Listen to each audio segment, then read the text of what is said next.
So what were the bands that you were with after you left Grim Reaper? After Grim Reaper, I joined a band called Onslaught, which were, I think Polygram really wanted to make the new Metallica, but there was lots of problems with that, so that didn't happen.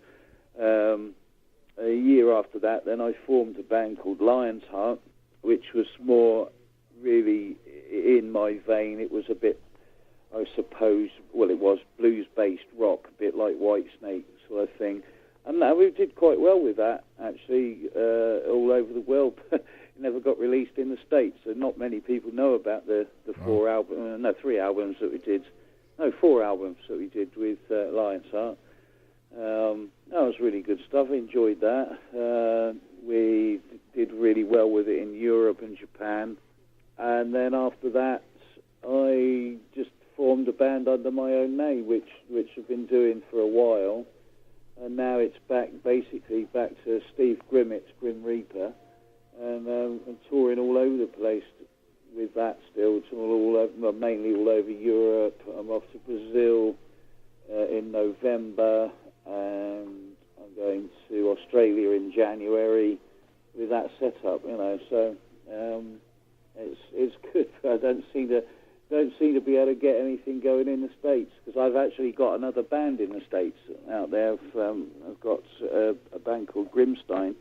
We've released the album everywhere but the States, because nobody wants to sign it in the States. And I'm not quite sure why, because it's been well received, but we don't seem to be able to get a deal on it. I'm going to have it remixed actually to see if we can't sort of resurrect that before we do another album. We've got all the material for another album, but I still want to make sure, just see if we can get the first album released in the States, which would be great. Are you able to buy that album on a website or something so people in the States can get a hold of it? Yeah, you can get it on most. There's Amazon, CD Baby. You can download it from iTunes. Okay. Yeah, if you go to the Grimstein MySpace, all the details are there for where you can get it from. And did you say that you were touring with Grim Reaper again right now, or? Yeah, I'm doing it, but it's Steve Grimmett's Grim Reaper. Okay. There's no original members in it apart from myself. I have my guitarist that's been with me for the last 15 years, Ian Nash. He plays guitar, but he was actually a Nick Bocott student, so he plays very, very much like Nick. But we're going around. It's mainly Europe that we play. We don't tour with it. We just go out and do festivals. So during the sort of early start of spring, stroke summer, we go out and tour all over Europe. How do the rest of the band members feel about that, or what do they even care? Or? What, the original members? Yeah. No, they don't. They don't much really care about it. I mean, I know, I'm still in touch with them all. Nick didn't want me to go out with the name Grim Reaper. He just wanted, so that's why I said, well, look, I can call it Steve Grimmett's Grim Reaper. I mean, I did write half the stuff, and he didn't have a problem with that. He just didn't want me to go out as Grim Reaper because he didn't think that it was, and of course it wasn't, because it wasn't the original members. But we go out as Steve Grimmett's, or I go out as Steve Grimmett's Grim Reaper, and we're doing lots of gigs. I got a question. I don't know if I should ask you this or not, but I'm sure you've probably noticed the cartoon Beavis and Butthead here from the States. Yeah, yeah. What is your thoughts on some of the Grim Reaper videos? That's actually a really funny story, because the reason that they were on there was because the guy that wrote Beavis and Butthead really liked Grim Reaper, so he put the first one on. He put the See You in Hell one on, and then we ran into him. We ran into this guy, and he goes, "Oh, no, don't, let's not start any trouble." I said, "No, what we think is really cool." We have got no problem with that at all. We thought it was really funny. So he ended up putting every video on. He put all 3 videos on. Yeah. So that's a claim to fame that we're the only band that's had all of their videos on Beavis and Butthead. That's awesome. So it was a really funny story. He's like, no man, I really love you guys. That's why I've put it on there. It's like, we don't care. We think it's really funny. You give him the blessing and he just goes nuts then. Okay, we're bashing all of them. Yeah. Wow. Yeah, it was like, well, it was good. I mean, it is fairly cool. I know they rip the shit out of everything they put on there, but, it's there for a reason. It's there because somebody liked it, and it's not there just really to rip the shit out of it. It's there because the guy liked it, and then to actually meet him, and thinking that we were going to beat him up was really funny. It was funny as fuck. Oh, wow. So, other than the other album that you have in the can, is there any other upcoming projects you're working on, or? Yeah, I've got one more in the can with the Grimstein project. I've been working with an Australian guitarist called Stu Marshall.